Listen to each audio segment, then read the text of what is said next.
안녕하세요. 반갑습니다. 날씨가 이렇게 더웠었는데 이제 조금 좀 선선해지네요. 자, 오늘 그 농지 경매의 마지막 시간이고 9월 달에 이제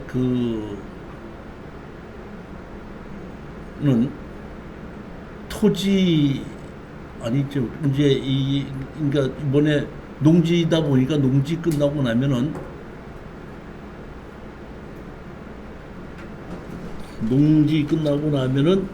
토지 개발 완화를 시작합니다.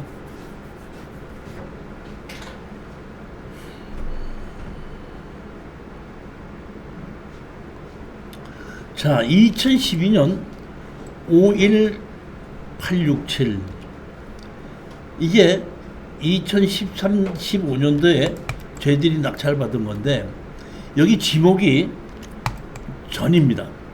전인데 여기 보시면 이렇게 집이 하나 이렇게 지어져 있는데 이 집이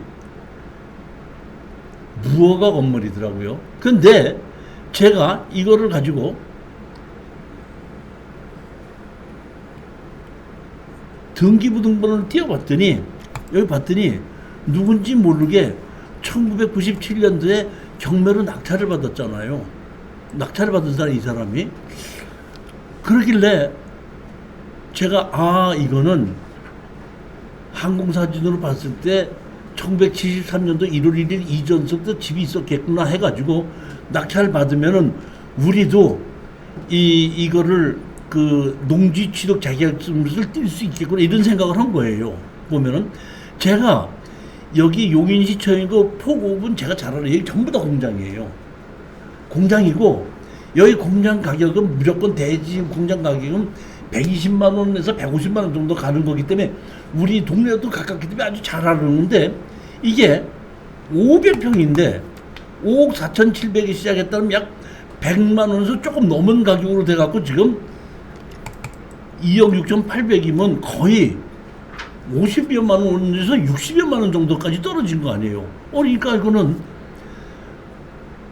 낙찰만 받으면은 돈이 될 것 같은데 제가 이거는 농지 취득 자격증을 어떻게 받아올까 해서 여기에 등기부등본이 되어 있기 때문에 제가 사실은 수원에 있는 국토지리정보원 가서 항공사진을 띄워봤습니다.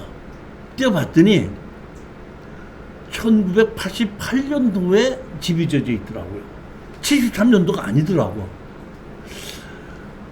그래서 이게 어떻게 이거를 농지 취득 자격증서를 발급받았을까 하고 생각하다가 오다가 제가 여기 그러니까 수원에서 용인을 지나서 우리 집으로 오는 광주이기 때문에 글로 들어올 수 있다 보니까 여기 포구 업사무소를 갔어요. 담당자한테 가서 제가 이 등기부등본을 보여주면서 여기 보면 1979년도에 어떤 사람이 낙찰을 받았는데 낙찰을 받아서 등기했다는 얘기는 농지 취득 자격증에서 제출했다는 뜻 아니냐. 여기 무허가 건물이 있는데 그렇다면은 이건 틀림없이 뭔가 재산세를 냈던 것이 73년 이전에 이런 것이 있었을 것 같은데 내가 국토지리정보원 가서 보니까 항공사진은 그런 게 없더라.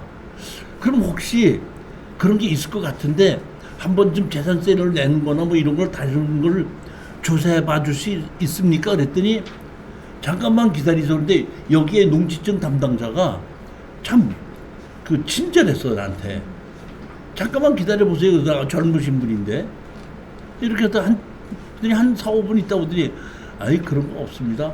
제가 봤더니 재산세 내는 게 있는데 이때 1997년도에 낙찰을 받아가지고 그때부터 현재에 있는 이 임누구가 재산세 내고 있는 겁니다. 그 이전에는 없었습니다. 그러길래 내가 그렇다면 여기 등기부등본에 있듯이 이 사람이 경매로 낙찰을 받아서 등기 이전했다는 뜻은 농지 취득 자격증에서 발급받아서 제출했다는 뜻인데 그러면 내가 보기에는 이거는 농지 취득 자격증에서 발급받을 수 있는 방법이 원상 복구 조건밖에 없는데 이렇게 얘기했더니 그 전 담당자가 이렇게 보더니 법 잘 아시네요.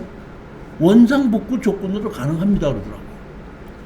제가 왜 이거는 안 된다고 생각한다면 여기 가서 보면 이 집에 가서 보면은 사람이 살고 있고 앞에 그 공장 주인에서 여기를 사무실로 쓰고 있고 간판도 무슨 주식해서 뭐 이렇게 간판도 있고 사람이 있거든요. 사람이 살고 있지 않은 것은 원상복구 조건으로 담당자가 농지증을 해줘요.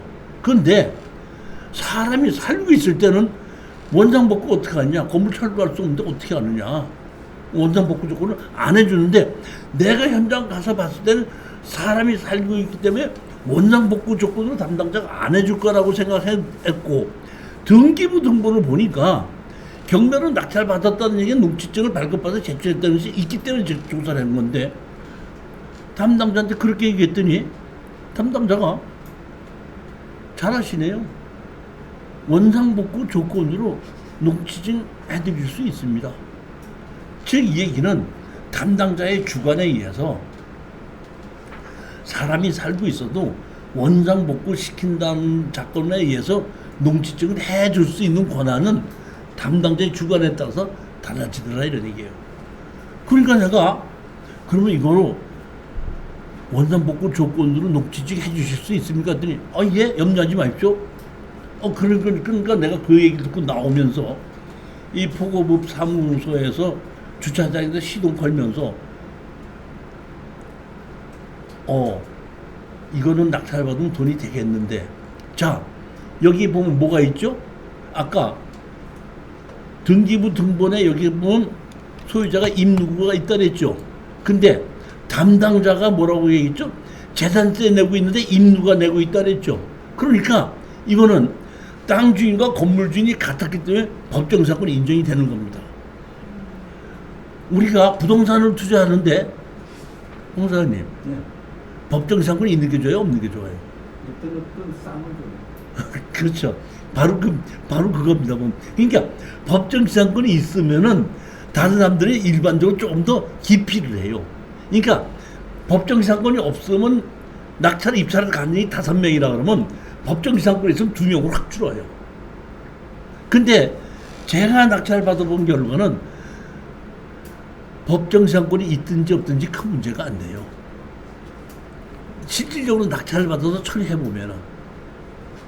제가 포고부에서 시동을 걸면서 이거 우리 수강생들로서 누구 보고 낙찰 받으라고 해야지 이제 누구 보고 받으라 그럴까 이런 생각을 하고 있는데 한 열흘 전쯤에 저한테 와서 저녁에 소주 한 잔 먹자고 하신 분인데 그분이 뭐냐면 토목공사를 하시는 분인데 자기가 주업이 뭐냐면 공장 토지를 만들어서 해주는 그런 토목공사를 많이 한대요.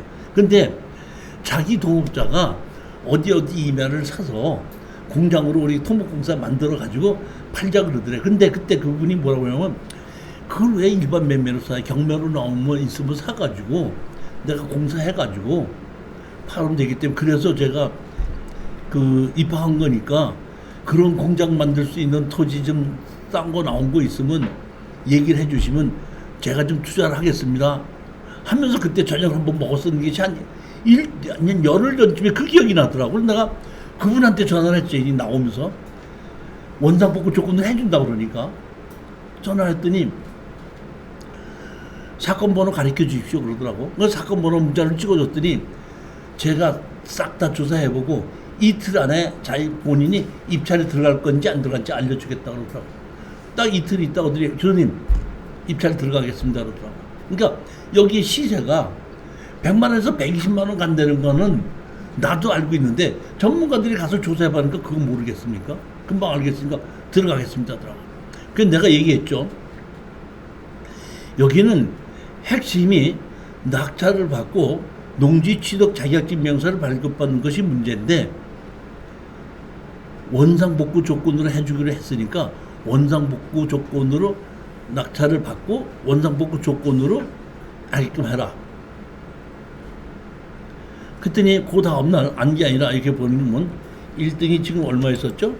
2억 8천인데 2억 7천 5백에 2등이 있어갖고 저한테 교수님 조금 차이로 제가 1등 했습니다 하고 연락이 왔더라고. 그래서 내가 농지 취득 자료를 가서 각서를 쓰고 받아라 그랬더니 한 서너 시쯤 돼서 그분한테 전화가 왔어. 원상복구 각서를 쓰라 그래서 원상복구 각서를 쓰는데 원상복구 하는데 기간이 있습니까? 그랬더니 기간이 없습니다. 그래갖고 그래 그러면 알았습니다 하고 원상복구 기간을 1년을 적어놨대요. 아니 그래도 나는 다른 데서 원상복구 할 때는 2개월에서 3개월이었거든요. 그런데 1년이라고 하길래 뭐 없어서 1년인데 또 받아줬다 그러길래 뭐 받아줬으면 된 거죠. 그런가 보다 했더니 그 다음날 다시 전화가 왔어요. 교수님 그 농취증 담당자가 결제 올렸다가 1년이 뭐냐고요? 고치라고 해갖고요. 빠꾸 먹었더니 다시 와서 2개월로 고치라고 연락이 와서 다시 가고 있습니다 그러더라고. 지금은 원상복구 조건에 서류가 생겼습니다. 자, 이거 원상복구 계획서가 만들어졌죠. 그러니까 한 1년 전에 원상복구 조건으로 한다고 할 때는 이 원상복구 조건으로 해서 이 번지수에 언제까지 뭐 어떤 식으로 해서 여기 보면 소유 기간이 뭐죠? 소유권 취득 후 3개월 이런 식으로 만들어졌는데 그 당시에는 이런 것이 없이 그냥 자필로 썼었습니다. 이 당시는. 그래갖고 원상복구 조건으로 낙찰을 받고 잔금을 다 내고 났는데 핵심은 이거는 뭐가 문제냐면은 우리는 특수경매자였습니까? 특수경매다 보니까 이 마무리 해줘야 되다 보니까 이분이 마무리할 수가 없으니까 내가 이걸 내가 마무리를 하게끔 도와줄게 해가지고 사실은 제가 여기에 이 사무실에 잔금을 내고 나서 찾아갔습니다. 찾아가서 그 여기 사장을 만나러 갔더니 그 대표이사가 지금 나가고 없다 그러길래 내가 명함을 하나 주고서는 연락을 달라 해가지고 명함을 주고 와서 그 다음날 연락이 와서 같이 가서 만났습니다. 만났더니 그분이 뭐라고 얘기하시냐면은 그 사람은 뭐냐면 이 앞에 건물의 대표이사예요. 대표이사인데 여기 건물을 빌려갖고 여기를 사무실로 쓰고 있는 거예요. 그러니까 나한테 하는 얘기가 뭐냐면 당신은 땅을 낙찰받았고 나는 이 사람의 건물 주인하고 건물 계약을 만들어서 쓰고 있으니까 당신이 나한테다가 와서 이 건물을 철거해라 말할 자격은 없는 거 아니냐. 사실 그 얘기가 맞죠.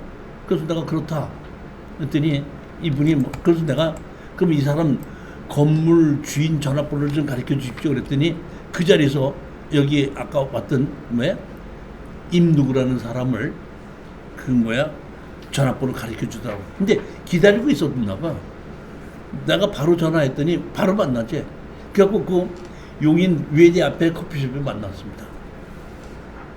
난 이 사람 잊어먹지도 않아. 내가 내 명함을 하나 이렇게 줬더니 이렇게 탁 봤더니 나보고 하는 얘기가 경매꾼이시구만. 그러더니 이거 법정상권 있는 거 알아? 완전히 반말이야. 법정상권 있는 거 알아? 예, 알죠. 근데 왜 받았어? 나보고 그래. 나보고 낸 게 왜 받았어? 사실은 한 번 더 떨어지면 내가 다시 받으려고 그랬는데 근데 왜 받았어? 왜 받으면 어때? 내가 건물 내 거로 사면 되지. 그랬더니 그랬더니 그치? 건물 산다고? 그치 건물 사면 되지. 건물을 얼마에 살 건데 그 얼마에 파실 거예요? 그랬더니 그 감정가에 있잖아. 여기 보면 감정평가서에 이 건물 가격이 7천만 원이 나와 있어요. 7천만 원 달라고 그러길래 내가 3천만 원 드릴게 그랬더니 벌떡 일어나면서 법정상권도 모르는 뭐 새끼가 이런 건 낙찰받고 뭐 빨갛지도 않은 소리 아니라 벌떡 일어나 나갔더라고.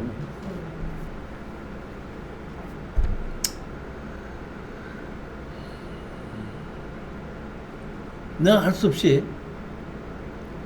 이건 지도 청구를 해야 되겠다 싶어서 철거와 지도 청구를 해야 되겠다 싶어가지고 수원에 있는 법무사 사무소를 찾아갔습니다. 법무사를 찾아가서 봤더니 법무사가 없고 거기 앞에 여자 사무장만 있더라고요. 사무장한테 내가 쭉 설명했더니 그 사무장이 나한테 하는 얘기가 아이 우리 그 법무사님은 여기 경매계에서 30년을 근무하다가 퇴직하셔서 여기 하시기 때문에 이런 내용 잘 알아요. 내가 그대로 염려하지 이거 맡겨놓고 가시면은 아무 염려 없이 할 거 될 겁니다.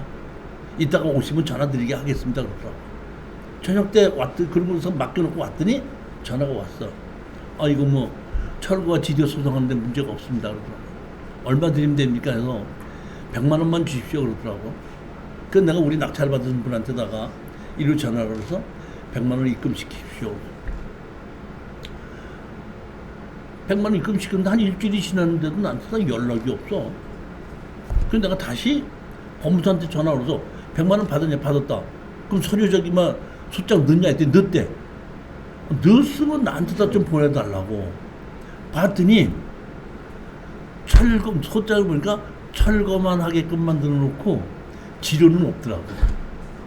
그래서 내가 바로 쫓아가서 내가 지금 쫓아가니까 나 좀 만납시다. 기다리시죠. 그랬더니 기다려서 뭐냐 그랬길래 아니 그 철거 분명히 내가 여기 맡길 때는 철거와 지료 소송을 같이 했는데 왜 철거만 하고 지료 소송 없습니까? 그랬더니 이렇게 봤더니 지금 청구 취지 변경하면 됩니다. 근데 그 자리에서 청구 취지 변경해 주더라고. 그렇게 해서 송달이 되고 났는데 그러고 나서 며칠 있다가 송달이 했는데 내가 그 지료 청구와 소송은 두 사람 다 했습니다. 하나는 이 건물을 빌려 쓰고 있는 사람, 또 하나는 건물 주인. 두 사람 다 한 거거든요.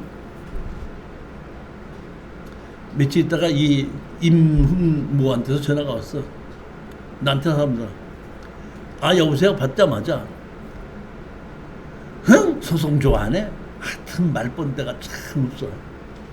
흥 소송 좋아하네. 내가 말이야 변호사 사무실 가서 해봤더니 법정 상권이 있대. 근데 이길 수 있대. 이길 수 있는 거 맞아요. 법정 상권 있는 거 나 인정해요. 자 근데 제가 봤더니 그 사람이 앞에 사람이 뭐라고 그랬냐면 보증금 없이 자기가 월 120만 원을 주고 빌려 쓰고 있다고 그러더라고. 120만 원을 임대를 주고. 자 그러면 우리가 지금 아까 땅이 감정이 5억짜리였었죠. 5억짜리 법정 시한권이 있어서 지료 청구하면 얼마나 올 것 같아요? 5억짜리 어제 3.7% 주더라고. 내가 3%에서 4% 정도 사이. 3.7% 나왔더라고. 네. 그러면 얼마나 오는 거예요? 7%면 350, 180. 5억이면 3.7%에 180. 아 그러니까 내가 보니까 얼른 해도 한 150만 원 나오더라고 지료가. 네. 그렇잖아요. 그러면 건물 주인이 법정상권이 있다고 주장해서 나한테 버티면 세는 120만 원 주고 지료는 나한테 150만 원 줘야 되는 거야. 그렇잖아요. 그러니까 법정지상권을 주장해봐야 저한테 이득이 없는 거야. 그러니까 나한테 뭐라고 얘기하냐면은 법정지상권 인정이 된대. 근데 변호사한테 계약을 하다가 마지막으로 전화 한 번 더 해보는 거야. 한 번 더 해보는 거야. 자기가 변호사 비용 줘야 되죠. 이겨봐야 지료 줘야 되죠. 저는 사실은 이거는 돈을 버는 건 틀림없는데 내가 3천만 원 얘기했잖아 하고 얘기했더니 그 이문교가 나한테 뭐라고 얘기하냐면 이건 내가 97년도에 경매로 샀는데 지금 양도소득세가 한 4, 5천 나오는데 경매로 팔아도 양도소득세는 나오잖아. 그러니까 나 양도소득세 낼 만큼만 좀 주면 안 돼? 그렇게 얘기하는 겁니다. 그럼 내가 여기서 5천만 원 달래는 거죠. 5천만 원 달래는 건데 제가 이렇게 생각해 봤을 때 내가 5천만 원을 주겠다는 생각을 한 거예요. 그 이유는 자 보십시오. 우리가 감정가 5억 4천인데 이영주 씨는 800에 받았으면 우리가 약 얼마가 남죠? 지금 약 1억 한 8천이 남죠. 1억 8천이 남으면 양도소득세를 한 9천을 줘야 돼. 내야 되는 50% 내야 되잖아요. 7, 8천 내야 되잖아요. 자, 근데 우리가 여기다가 2억 8,200을 낙찰을 받은 거에다가 우리가 건물을 계약한 걸로 해서 같이 건물을 우리 걸로 만들어서 건물까지 같이 팔게끔 되면 원가가 3억 5천이 되는 거 아니에요. 그러면 3억 5천이 되는 거기 때문에 실질적으로는 우리가 5천만 원을 준다고 하더라도 양도소득세가 2,500만 원은 강해지는 거예요, 보면. 그래서 내가 좋다.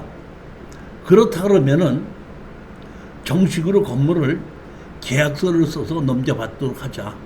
근데 어디서 하냐면 여기 금월이 3번씩 여기에 이 사무소에서 만나자. 만나는데 우리는 낙찰 받은 사람하고 나하고 나갈 거고 여기에 빌려 쓰는 사람하고 당신하고 나와서 내에서 같이 만나서 계약서를 쓰자. 그리고 우리 수강사한테다가 내가 이거를 낙찰 받을 때에 법정상권이 있기 때문에 이 법정상권은 처리해야 됩니다 하는 걸 내가 얘기를 했기 때문에 알겠습니다. 교수님이 결정하신다면 그걸로 내가 알아서 처리하겠습니다 해가지고 내에서 같이 만나서 정식으로 그 자리에서 건물 매매 계약서를 썼습니다.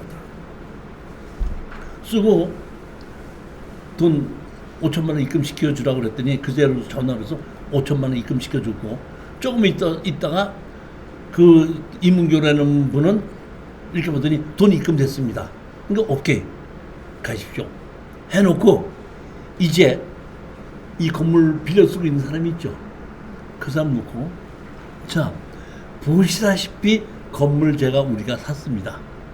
우리가 건물 샀습니다. 자 이제부터 이 건물을 그대로 빌려 쓰신다면 우리가 150만 원을 받겠습니다. 그대로 쓰시겠습니까? 나가시겠습니까? 했더니 그분이 나가겠습니다. 그럼 언제까지 나가겠습니다? 한 달 이내로 나가도록 하겠습니다. 오케이. 그러면 한 달 이내로 나가도록 하고 만약에 한 달 이내로 나가지 않는다면 제가 150만 원을 받겠습니다. 했더니 예 알았습니다. 이렇게 해가지고 계약서를 쓰고 내가 계약서를 쓰자마자 그 계약서를 가지고 우리 낙찰 받은 사람한테다가 그 용인시장에 가서 실거래가 신고하라고 그랬죠. 그러니까 건물이 우리 이름으로 바뀌었고 우리 원가에서 그만큼 올라간 건 맞습니다. 자 여기까지 다 해놨는데 이제 여기에 계신 사무실로 빌려 쓰고 있는 분이 나가요 안 나가요? 나가요 안 나가요? 안 나가.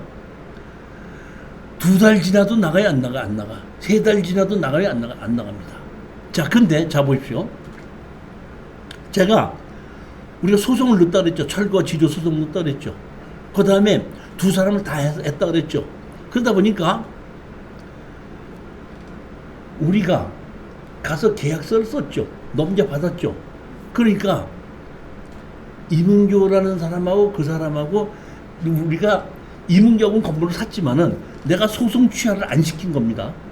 왜냐하면 여기 건물에 세를 들이는 사람이 또 나갈까 안 나가고 버틸까봐 취하를 안 시키고 그대로 뒀단 말이에요.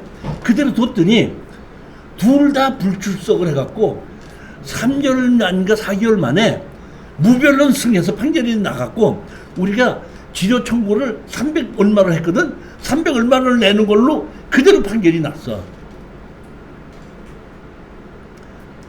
3개월 4개월 동안 안 나가고 버티더라고. 버티고 있다가 판결이 난 게 이제 그걸로 간 거야. 송대되고요. 바로 연락이 왔어. 300 얼마가 어떻게 된 거냐 이거야. 당신 한 달 만에 나간다 그러더니 안 나간 거 아니냐. 근데 소송 취하 안 하고 그대로 뒀다. 어떻게 할 거냐 했더니 진짜 한 달 만에 나가겠대.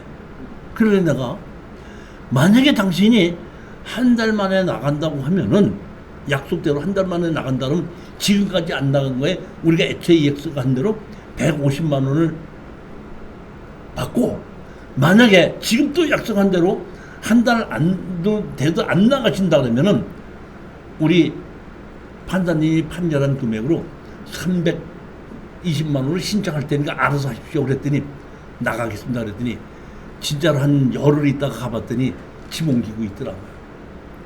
다 나갔습니다 이제. 그러고 있는 사이에 포구읍에서 이렇게 문서가 왔습니다. 귀하께서 우리의 금월이 359-에 농지 취득 자격증 관련해 제출하신 농지의 복구 계획서에 대하여 2015년 6월 30일까지 이행기간을 부여하니 기일 내에 필히 이행하시기 바랍니다. 답변서를 냈습니다. 그러니까 이게 하고 있는 사이에 왜 원상복구 시키지 않냐 이런 얘기요. 우리는 원상복구를 3개월 내에 시키겠는데 왜 안 하냐 이러다 보니까 우리는 금월이 단지 불법 건축을 char고 농지를 복구할 것을 약속하고 임의경매는 낙찰을 받아 농지자료를 발급받아 위의 토지를 등기하여 완료했습니다. 그러나 위 토지의 건축물을 철거하려고 하자 불법 건축물의 주인이라고 주장하는 사람이 있어 불법 건축물 주인이라고 주장하는 사람을 상대로 건축물 허물고 조속히 토지를 명도하라는 소송을 진행 중에 있습니다. 지금 진행 중에 있다. 그러니까 조금 기다려달라 했더니 포구읍에서 더 이상 뭐라고 얘기하는 기다려준 건데 다시 연락이 왔어요. 얼마 있다가. 뭐라고 연락이 했냐면 제가 조사를 해봤더니 소송 끝났던데요. 이제 철거해 주십시오. 제가 포구에 갔더니 그 밑에 담당자에 책임자가 있더라고. 여자분이더라고. 제가 이게 포구가 누구누구 왔더니 아이고 그러지 않아도 제가 한번 만나려고 했었는데 오늘 잘 오셨네요. 우리 관내에 원상복구 조건으로 한 것이 6개가 해준 게 있는데 그 중에서 4개는 다 원상복구를 했는데 아직 이게 1개가 남지 않았는데 소송을 한다 그러다가 이번에 소송 끝난 거 알았으니까 원상복구 하셔야 되는데 제가 이게 자꾸 문제가 돼서 사실은 얼마 전에 현장을 가봤었습니다. 가봤는데 집이 아주 좋더구만요. 이 담당자 얘기에. 그래서 제가 이 용인시 담당자한테다가 이거 양성화 할 수 있느냐고 물어봤더니 조사해보니 88년 바로에 있기 때문에 양성화 해줄 수 있다고 그러네요. 그러니까 이거 허물지 마시고 용인에 가서 양성화 시켜도 되니까 그냥 그렇게 신청하셔도 됩니다. 반드시 원상복구라는 것이 철거하는 것뿐만 아니라 양성화 시켜도 가능한 겁니다. 하고 사실은 포구업 농지 담당자가 가르쳐 주더라고요.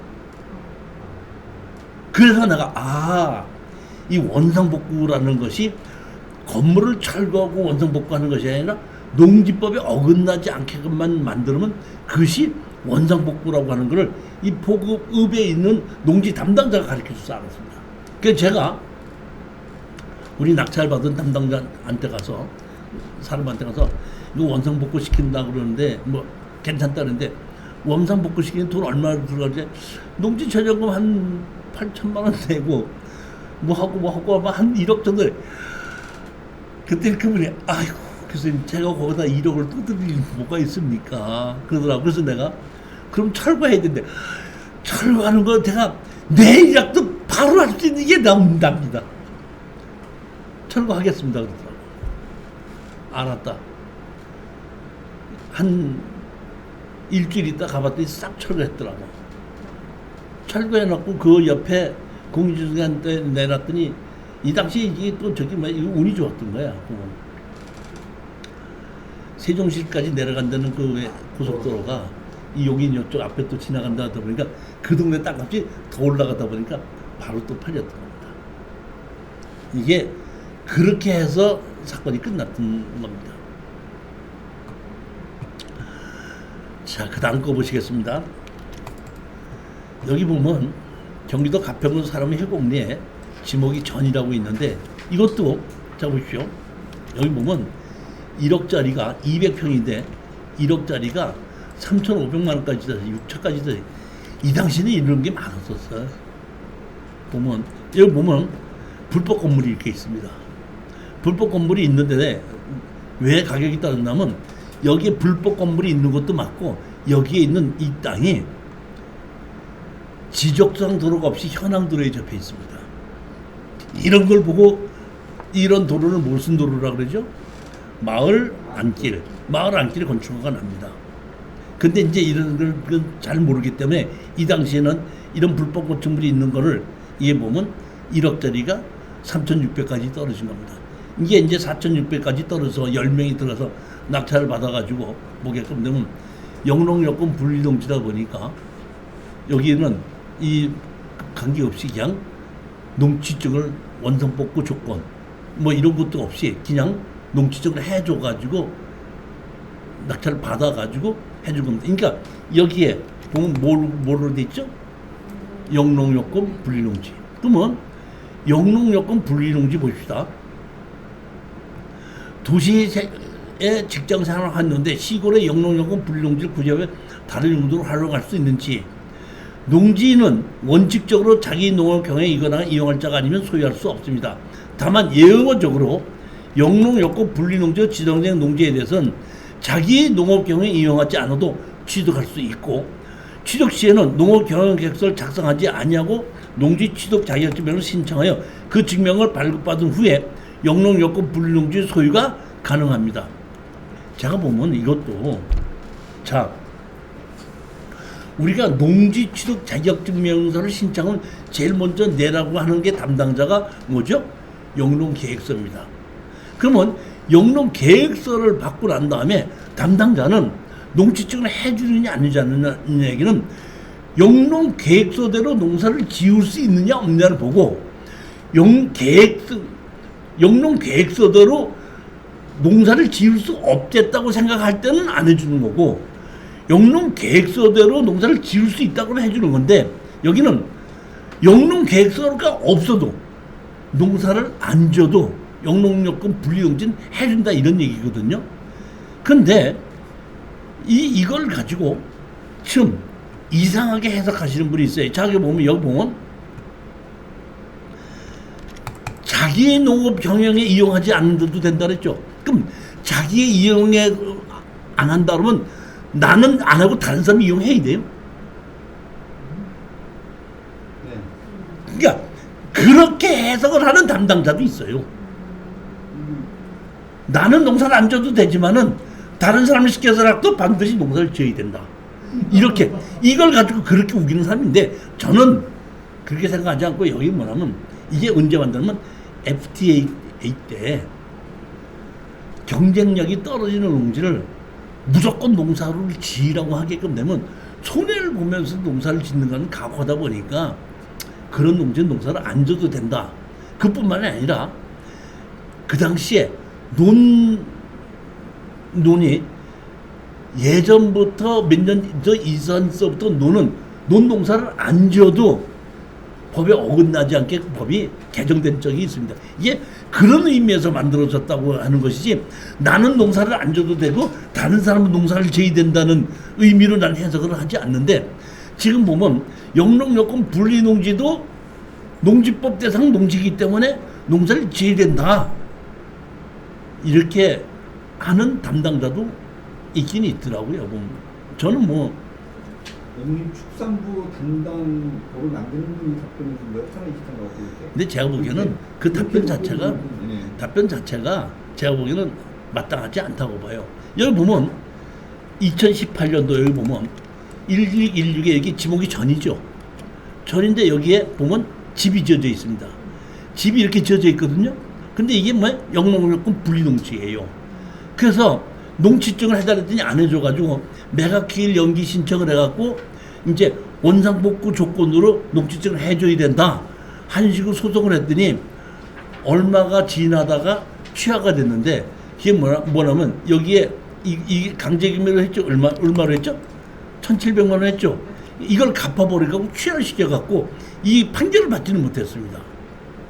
그러니까 이 영농여권 분리농지를 갖고 소송을 해서 한번 판결문을 정식으로 받아보고 싶었는데 받아보지는 못했고 그냥 끝났는데, 이렇게 담당자의 주관에 의해서 영농여권 분리농지를 갖고 농사를 안 져도 아무 말 안 하는 담당자도 있고, 어떤 담당자는 이걸 가지고 여기에 해석이 자기의 농업 경영에 이용하지 않아도 된다는 얘기지만 다른 사람한테 빌려줘라도 지목이 전담 과서니까 농사를 지어야 된다. 안 지면 안 된다. 이렇게 얘기하는 담당자도 있더라고요. 미친놈이야. 이게 담당자가 하는 게 아니고 내가 또 이렇게 질의를 했는데 농림식품부 거기에서 기간을 연장하면서까지 답변을 누설한 거야. 자, 보십시오. 여기 247페이지에 보면 여기 보도자료 있죠. 자, 보도자료 봅시다. 영농여권 분리농지는 자기의 농약 이전에 따라 누구든지 취득할 소유였으면서 임대도 가능하기 때문에 고령으로 인한 영농의 불필요한 농지의 휴유와 방치되는 농지의 효율적인 이용이 기대된다. 영농여권 분리농지를 취득하려는 경우에는 일반 농지와 달리 농업 계획서를 작성하지 않고 농지 취득 자격증을 신청할 수 있다. 영농여권 분리로 농지를 전용하여 주택 등을 건축하고자 할 때는 영농 전용 허가를 받는 대신 시장 군수구청장에 농지 전용할 수 있다. 이게 FTA를 만들 때 영농여권 분리농지는 농사를 안 져도 된다는 걸로 담당자들이 쭉 갔었는데 언제서부터 이게 바뀌냐면은 그 뭐죠?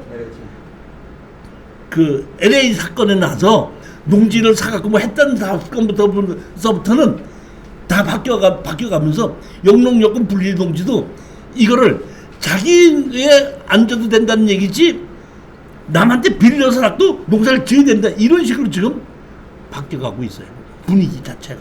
말이 안 되는 게 그럼 내 이름으로 내 명의가 돼 있는데 내가 안 지어도 된다고 했으니까 이 땅에 내가 안 짓는데 남한테 빌려줄 이유가 없잖아요. 그러니까 똑같은 법을 가지고도 어떤 식으로 해석을 하느냐 담당자의 주관에 따라서 그렇게 같은 법을 가지고도 달리 얘기하잖아요. 뭐. 궁금한 게 있는데요. 내 땅을 왜 남한테 빌려줘? 만약에 안 빌려주면 되지. 그 불법 건축물이 있어서 그 보상복구 조건으로 경매가 나오면 교수님은 행정소송에서 그 농업기획에서 작성하지 않으니까 농지증이 필요 없다고 하시는 거 아니면 원상복구 조건으로 해달라고 아니 이제 그거 이제 우리는 다를 주장하는 거죠. 이게 농지증을 받기 위해서는 다 주장하는데 우리 이제 여기서 얘기는 영농여권 분리농지는 농사를 안 져도 되기 때문에 내 영농계획서 자체를 제출 안 받는다고 얘기했잖아요. 영농계획서 자체를 안 받는다고. 영농계획서 자체를 안 받는다는 얘기는 농사를 안 져도 된다는 뜻이잖아. 그 얘기가 아니고. 근데 그 얘기가 아니라고 주장하는 담당자도 있고. 담당자가 아니고 여기는 농림축산식품부 농업혁신정책실 농업정책관 농지과에서 이렇게 답변이 아니 그러니까 정책이 바뀌었다는 얘기야. 아니 이거 아셔야 돼. 이 얘기는 뭐냐면 법도 바뀌듯이 이게 만들 때와 지금하고는 정책이 바뀌어간다 이런 얘기예요. 영농여권 농지도 무조건 농사를 지었게끔 하겠다 이런 얘기. 그러니까 영농여권 분리농지를 만들 필요가 없는 거예요. 영농여권 분리농지와 일반 농지는 똑같은 거야. 그럼 영농여권 분리농지를 왜 만들었냐는 얘기야. 똑같이 현재 농지법하고 똑같이 정령한다면은. 그러니까 내 얘기는 그런 것은 온당치 않다 이런 얘기입니다. 나는 그렇게 생각하는 게 뭐 그거에 뭐 어쩔 수 없는 거지 뭐 보면. 그다음에 자 보십시오. 이번에는 이런 것도 있습니다. 충청남도 논산시 영무 고내리에 땅이 137평을 낙찰받았다가 이렇게 불허가 나고 이제 낙찰받았는데 이게 농지 취득 자격증 명서를 안 냈다고 해서 불허가 났는데 이거 사실은 우리 수강생이 낙찰받은 겁니다. 이거 제가 자 보십시오. 이거 제가 낙찰을 받아서 했는데 지목이 여기 전이죠. 전인데 여기 보면 이렇게 집이 있고 여기 보시게끔 되면 토지 건물 일괄매각으로 되어 있죠. 건물 일괄매각으로 되어 있잖아요. 그럼 건축물 관리 대상이 있고 건물 등기부등본이 있으니까 지금 경매로 파는 거죠. 그러면 지목이 전이라고 돼 있다고 하더라도 지목이 전이라고 돼 있다면 이건 사실상 대지죠. 그러니까 나로서는 농지증을 가지고 시비 건다 생각은 안 하고 추천을 했는데 우리 수강생이 낙찰을 받았는데 농지증 안 해준다는 거야. 할 수 없이 제가 논산시 연무부에 가서 담당자를 만났습니다. 담당자를 만났더니 여기 왜 안 해줍니까? 그랬더니 건물이 있는데 왜 안 해줍니까? 그랬더니 건축물 관리장 갖고 싶죠. 그런데 건축물 관리장이 없더라고요. 건축물 관리장이 없는 건물은 이렇게 되는 겁니다. 아까 얘기했지. 건축 허가를 받아서 정식으로 건물을 지었는데 준공을 내지 않으면은 그것이 건축물 관리장이 없는 겁니다. 근데 채무자가 빚을 받기 위해서 강제로 기입 등기 신청하면 건축물 관리장 없이도 건물이 등기가 되는데 건축물 관리장 없이 등기가 될 때는 언제냐면 정식으로 건축 허가를 받았을 때, 그러니까 정식으로 건축 허가를 받았다는 얘기는 농지 전용 허가를 받았다는 뜻입니다. 내가 담당자한테 가서 얘기했습니다. 이게 왜 안 되는데 건축물 관리장 갖고 그래. 건축물 관리장 없는데 등기부등본 있지 않습니까? 그러더라고. 내가 있지 않습니까? 등기부등본 갖고 안 됩니다. 그러더라고. 그래서 내가 담당자한테 얘기했죠. 이렇게 얘기했습니다. 어떤 건물이든지 건축 허가를 받아서 건축물 관리장이 만들어지죠. 예. 건축물 관리장이 만들어져야지 건물 등기부등본이 만들어지는 거죠. 예. 그러면 여기에 논산시에서 이 땅에 건물 등기부등본은 있는데 건축물 관리장이 없다는 것은 연무부에서 잘못한 겁니까? 우리가 잘못한 겁니까? 이 건물이 있는데 농지증을 안 해준다는 게 말이 됩니까? 그래서 농지취득 자격증명서를 발급받았어요. 발급받았습니다, 이거. 받았는데 불허가가 났습니다. 왜? 농지 취득 자격증명서가 필요 없는 없는 땅을 농지 취득 자격증명서를 발급받아서 제출하게끔 경매를 진행했기 때문에 불공정하게 경매가 진행됐다 이런 뜻입니다. 그렇기 때문에 이거는 경매 자체를 잘못한 거기 때문에 이거는 불허가를 내고 처음서부터 신건으로 다시 시작한 겁니다. 여기 보면 여기에 있고 집이 이렇게 두 채가 있습니다. 보면 두 개가 있고 여기 계획관리 지역에 한 필지가 전으로 돼 있죠. 여기 보면 집이 있고 여기 집이 있는 겁니다. 여기 보면 미발거 신청 대상 토지가 농지에 해당되지 아니함. 농지법에 농지에 해당하지 아니함으로 우리가 발급받았잖아요. 농지법에 농지에 해당하지 아니함으로 발급받았는데 매각 불허가 결정. 왜? 민사집행법에 보면 매각 허가하는 이유는 다음 가운데 어느 하나가 있어야 된다 이렇게 돼 있는데 여기 보면 처음서부터 이거는 농지법상 농지에 해당하지 아니하는데 농지 취득 자격증명서를 발급받아서 제출하라고 했기 때문에 불공정하게끔 경매가 진행이 됐다. 그렇기 때문에 불허가를 내고 처음부터 다시 경매를 집어넣겠다. 쉽게 얘기하면은 담당 공무원이 이 사람 편을 좀 들어주려고 그러면 이렇게 가는 거고, 그렇지 않으라고 할 때는 그냥 우리가 농지법상 농지에 해당하지 아니함으로 낙찰 받았어도 90% 이상은 그대로 다 했지 않습니까? 여태까지. 그러니까 담당자의 주관에 의해서 불허가를 내고 처음부터 경매를 다시 시작할 수도 있고, 그걸 가지고 그대로 낙찰 받은 거고 그대로 진행할 수 있는 건 담당자의 주관이지 OX 논리로 이게 맞다 이러지는 않는다는 얘기입니다. 하나 더 있습니다. 저쪽에 그 진짜 건물이 그 기입등기에서 등기부등본이 만들어진 건가요? 아니면 진짜 없어져 갖고 없는 건가요? 아니 옛날서부터 있었어. 아니, 건축물 대장이. 건축물 단지 내가 보기엔 건축물 관리 대장은 없고 건물 등기부등본만 있더라고. 기입 등기는 아니라는 말씀이신 거죠? 기입 등기 한 건지 어떻게 했는지 난 모르겠어. 아, 그래요? 그거는 모르겠어. 보면. 근데 사실은 이게뿐만 아니라 이거는 여기에 있는 여기 있는 이 집은 옛날서부터 있어갖고 나중에 봤더니 1973년 1월 1일에 항공사진에도 나오더라고. 그러니까 담당자는 다 알고 있더라고. 이 항공사진이 있다고 하는데도 이미 이 사람하고 잘 아는지 그냥 이런 식으로 진행했다가 누가 해달라고 안 해준다고 했다가 누가 하게끔 되면 해주고 불허가를 내서 다시 해준다 이런 생각을 다 갖고 있어서 뭐 이렇게든지 저렇게든지 그냥 해주고 불허가를 내버리는 거예요. 똑같이 마찬가지로 이것도 똑같이 마찬가지로 그렇게 해서 불허가 받은 겁니다. 이게 뭐냐면 자 보십시오. 토지 건물 지분 매각인데 7,100억에 5,100만 원까지 떨어졌습니다. 여기인데 여기 보면 건축물 관리장이 여기 뭐로 돼 있죠? 660제곱미터로 돼 있죠.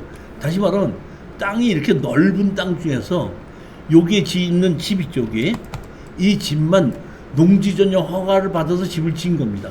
그러면 건축물 관리대장을 가지고 가서 여기를 땅을 이만큼을 분할을 해서 여기는 대지로 만들고 이건 농지로 만들었어야 했는데 여기는 건축물 관리장이 있는데 불구하고 이거를 분할을 하지 않은 겁니다.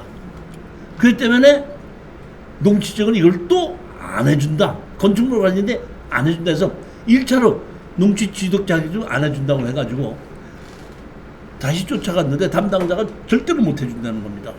이것도 내가 보기에는 이 담당자와 여기 사는 사람하고 아는 것 같아요. 그래서 할 수 없이 내가 양주시 2층에 감사과에 갔습니다. 감사과에서 이게 해줘야 되는데 안 해준다고 하니까 감사과에서 밑에 담당자를 부르는데 안 해준다는 그 담당자가 아니라 책임자를 부르더라고요. 책임자를 불러갖고 이제 제일 먼저 나보고 먼저 얘기하십시오. 여기 정식 건축 허가를 받아서 일부는 농지로 돼 있고 일부는 대지로 돼 있는데 사실상 대지인데 농지증을 받게 했는데 자 여기 보십시오. 보면 미발급 사유 보면 신천상 논지의 전체 중 일부가 건축물이 있어 현 소유자인 누구의 지분이 건축되어 있는 부분인지 농지 이용 행위가 가능한 부분인지 판단할 수 없으며 건축되어 있는 부분은 농지보상 농지이긴 하나 현황이 농지가 아닌 것으로 상되고 있어 농지 이용 행위가 불가능하여 농지 취득 자유를 발부할 수 없어 이렇게 돼 있지 않습니까? 분할하지 않는. 그래서 내가 얘기했죠. 분할이 안 돼 있어도 건축물 관리장이 있는 것은 농지 대지고 건축물 관리장 포함이 안 된 거는 농지니까 지분으로 낙찰 받았다고 하더라도 건물이 있는 부분에 지분으로 낙찰 받은 거고 건물이 없는 농지의 지분으로 낙찰 받은 건데 어디가 농지인지 어디가 건물 대지인지 구분할 수 없다고 그래서 농지증을 안 해준다는 건 말이 안 되는 거 아닙니까? 하고 내가 그 얘기를 한 거야. 그랬더니 그 감사학과 담당자 보고 이 사람 얘기가 맞지 않느냐. 건축물 과장이 있고 여기 660제곱미터로 나와 있고 건물이 있다고 그랬더니 한번 보더니 내가 같이 해드릴게요 그러더라고. 감사과에 가서 따잡고 해가지고 2차로 다시 고쳐서 받은 겁니다. 미발급 사유. 신천상 농지는 농지에 의하여 보면 전체적인 면적 중 660제곱미터는 농지법상 농지가 아님을 알려드리며 농지 차량 증명 발급 대상이 아님을 알려드린다. 그러니까 다시 농지 취득 자격증에서 발급받아서 제출한 겁니다. 제출하고 났더니 또 뭐야? 불허가. 왜? 농지 취득 자격 없이 해야 되는데 진행이 있는 것 같다는데 이거는 그렇게 하면 안 되는 거예요. 아까는 그 얘기가 맞는데 지금은 1,몇백 제곱미터 중에서 660제곱미터는 농지법상 농지가 아니고 나머지는 농지법상 농지예요. 그러니까 두 개로 나눠야 되는데 번지수가 하나로 가르지 않았기 때문에 그렇기 때문에 이렇게 해는 안 되는데 그것도 뭐야? 불허가 내가지고 처음부터 다시 시작하는 걸로. 그러니까 담당자의 주관에 의해서 이렇게 농지법상 농지가 아니기 때문에 농지 취득 자격증명서를 미발급합니다. 그러면 그걸 가지고 그대로 낙찰 받은 걸로 진행할 수도 있고 불공정한 게 경매가 진행됐기 때문에 이거는 불허가를 내고 처음서부터 다 다시 한다.